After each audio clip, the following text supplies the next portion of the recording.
Joining me now to talk more about the possible polio outbreak and other issues facing Syrian refugees is Michel Gabaudan, president of Refugees International. Welcome back to the show. First, I want to ask you about this potential polio outbreak. You know, it seems so surprising because polio is very rare in a lot of developed countries. It's almost non-existent. What do you make of this? Well, I think it speaks to a much broader drama that is happening in Syria, where at present a third of the total population of Syria has been displaced in the past years, the majority in the last year actually. 5 million are displaced within Syria and over 2 million have gone out of the country.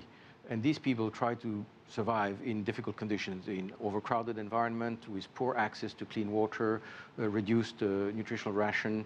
Their defenses have gone down and they are much more vulnerable. At the same time, in Syria, which had a fairly good health system with vaccinations taking place, 95% of the kids were vaccinated 3 years ago in Syria, where control of disease through spraying against mosquitoes, etc., was taking place.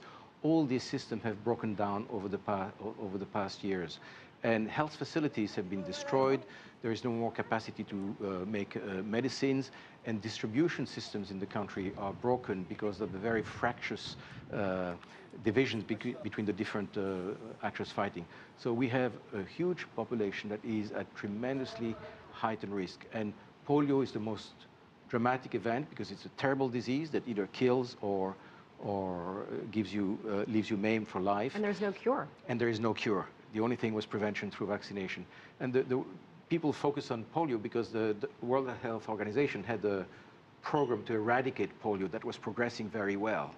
And of course, with this disease appearing again in an era which it was not present, I think, for 14 years, as you said, it's quite worrisome, including for the neighboring countries. But other diseases are on the rise, typhoid, dysenteries, hepatitis, even some parasitic disease that were very well known in the region years ago and had been eradicated so far. Well, what's worse at this point? The refugee camps in all these neighboring countries around Syria, or Syria itself with the people still living there in the conditions that they're in? I would say for the people living in Syria, because in neighboring countries, first, the neighbors have been welcoming. Whether they're in camps or in cities, we have access to them. The international community can try to reach out. They have access to health services. The drama is that some of them are bringing the diseases that are exploding in Syria now. For example, measles have come back in Jordan because it was brought by the refugees, and Jordan had controlled the disease completely. So neighboring countries are becoming nervous. And those people stuck in Syria obviously cannot get the health care that they once did.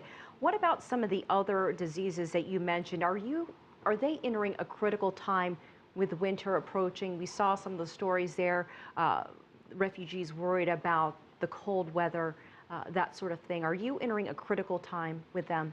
Well, in June, the World Health Organization say with the heat coming, this communicable disease will increase, and this is what we're seeing now. Probably in a few months, we will see the results of what we call exposure with people who don't have enough clothes or enough heating to protect themselves of winter. That can be serious in these countries. All right, Michel Gabaudan, we appreciate your time. Thank you again for joining us here on the show. Thank you very much.